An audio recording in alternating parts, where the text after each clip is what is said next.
Welcome to Nellai food channel. இந்த வீடியோவில் நம்ம ஒரு ஸ்நாக் ஐட்டம் தான் பார்க்க போகிறோம்.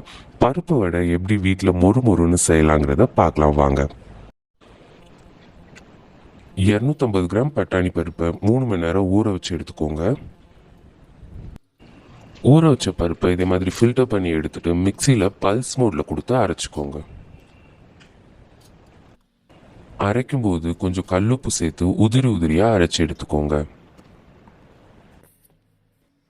இந்த மாதிரி உதிரியாக அரைச்சி எடுத்துக்கோங்க. இப்போ வடை பொரிக்கிறதுக்கு தேவையான பொருள் என்னங்கிறத பார்த்துடலாம். ஆல்ரெடி உப்பை ஆட் பண்ணியிருந்தேன், அது கொஞ்சம் கம்மியாக இருந்ததுனால இப்போ கொஞ்சம் ஆட் பண்ணியிருக்கேன். இப்போ கட் பண்ணி வச்சுருக்க மிளகாய், கருவேப்பிலை, கொஞ்சமாக காயம், ஒரு பெரிய வெங்காயம் குட்டியாக கட் பண்ணி வச்சுருக்கேன், அதையும் மிக்ஸ் பண்ணிக்கலாம். பட்டாணி பருப்பை அரைக்கும் போது உதிரியாக அரைச்சிக்கோங்க. ரொம்ப நைஸாக அரைச்சிங்க அப்படின்னா வடை கிறிஸ்பியாக வராது. இதே மாதிரி நல்லா மிக்ஸ் பண்ணிக்கோங்க. இதே மாதிரி உருண்டை பிடிச்சி வச்சா எண்ணெயில் போடும்போது ஈஸியாக இருக்கும்.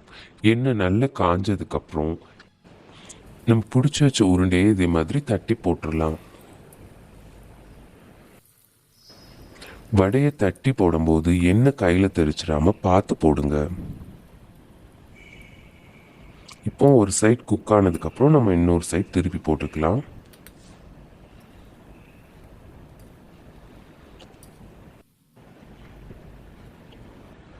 இப்போ வடை வெந்ததும் செப்பரேட்டாக ஒரு பிளேட்டில் எடுத்து வச்சுக்கோங்க.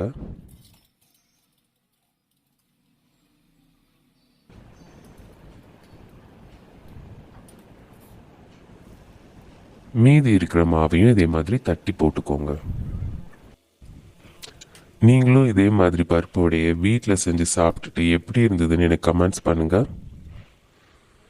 நெக்ஸ்ட் வீடியோவில் வேற ஒரு நல்ல ரெசிபியோட மீட் பண்ணுறேன். தேங்க்யூ ஸோ மச் ஃபார் வாட்சிங்.